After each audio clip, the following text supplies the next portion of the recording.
Book Review History in Motion. Razeen and Sally's journey through Sri Lanka's past and present. Razeen and Sally's transition from his traditional academic and policy advisory roles into travel writing marks a significant breakthrough.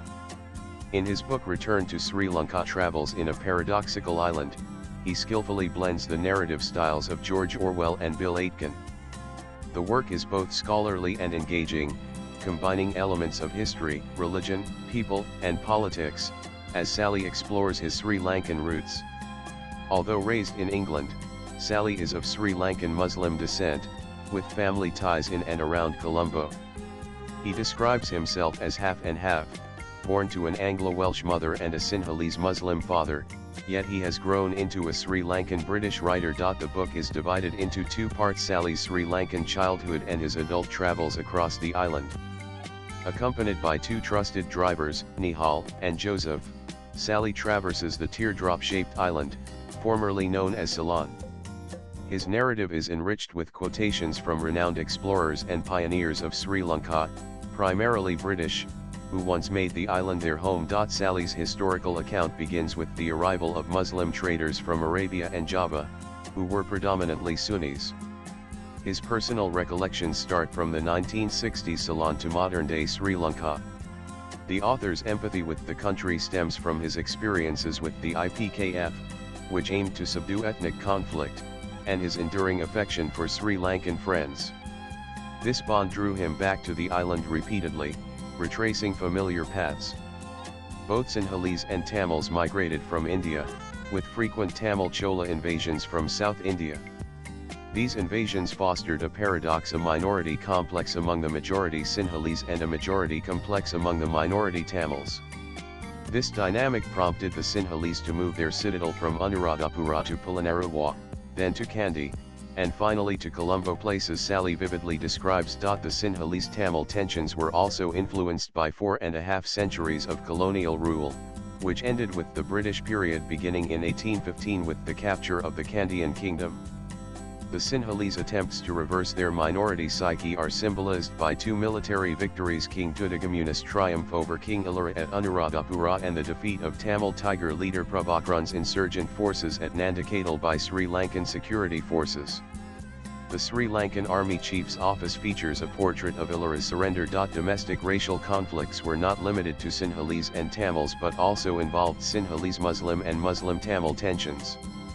The Burgher community largely avoided these conflicts. Sally highlights the distortions in Theravada Buddhism that led to Sinhalese Buddhist nationalism, fueled by post-independence political leadership.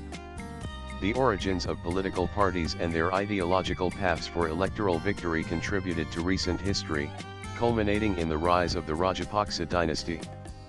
Following the 30-year civil war, Sri Lanka faced the COVID pandemic, Easter Sunday bombings by indigenous Muslim terrorists, and a 2022 economic meltdown due to a sovereign default. The Argalia movement and the subsequent fleeing of President Gotabaya Rajapaksa and Prime Minister Mahinda Rajapaksa mark a sad chapter in contemporary Sinhalese Buddhist politics.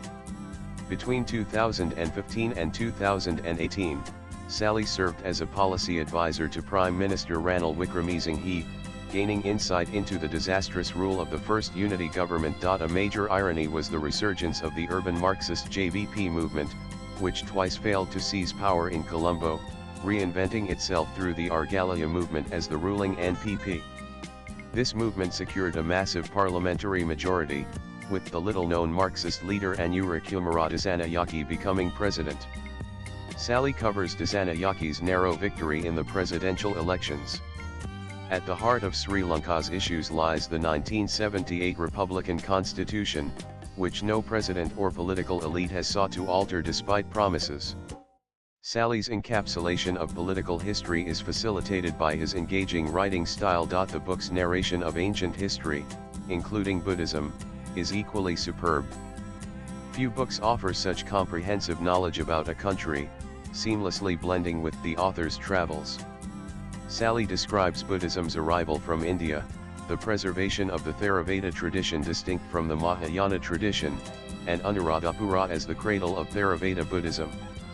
He details the Bodh tree sapling from Bodh Gaya in India, where Buddha attained enlightenment, and Buddha's relics in Sri Lanka: collarbone, a foot, and a tooth.